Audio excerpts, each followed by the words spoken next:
Sir अब तो पैर जो हैं वो जमीन पे नहीं लग रहे होंगे, अब तो उड़ रहे होंगे साहब, हम सबकी तरह। अब तो प्राण प्रतिष्ठा हो सर गई। हम लोग तो झूम रहे हैं, नाच रहे हैं, जी गा बिल्कुल रहे हैं, भजन गा सर। रहे हैं और प्रभु की भक्ति के आनंद सागर में डूबे हुए हैं। 500 साल इंतजार करना पड़ा सर, 496 साल इंतजार करना पड़ा, मोदी जी ने करके दिखा दिया।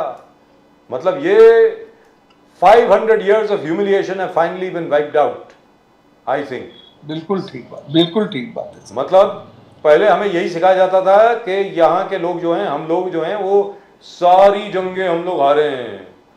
बैटल ऑफ सतलुज हारे, first battle of Panipat, second battle of Panipat, third battle of Panipat, battle of Seringapatam, battle of Khanwa, सब हारे।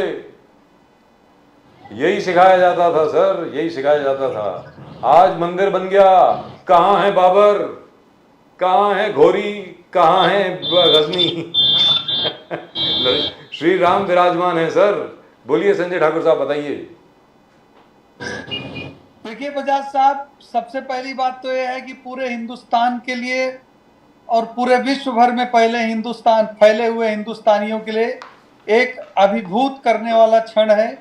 और यह स्वर्णिम क्षण, हम लोग अपने आप को बहुत ही ज्यादा सौभाग्यशाली समझते हैं कि प्रभु श्री राम ने हम लोगों को इस क्षण को अपने आंखों के सामने होते हुए देखा।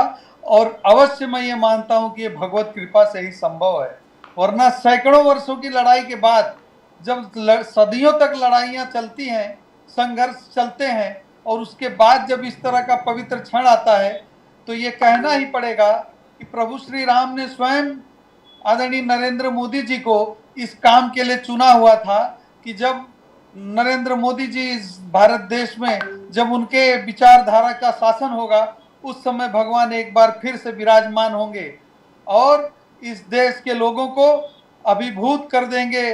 और ये गौरवपूर्ण क्षण, आनंदमय क्षण, इस भक्ति के आनंद सागर में डूबकर हम सब आनंद की अनुभूति कर रहे हैं। और मुझे विश्वास है कि आप भी ऐसा महसूस कर रहे होंगे। जी।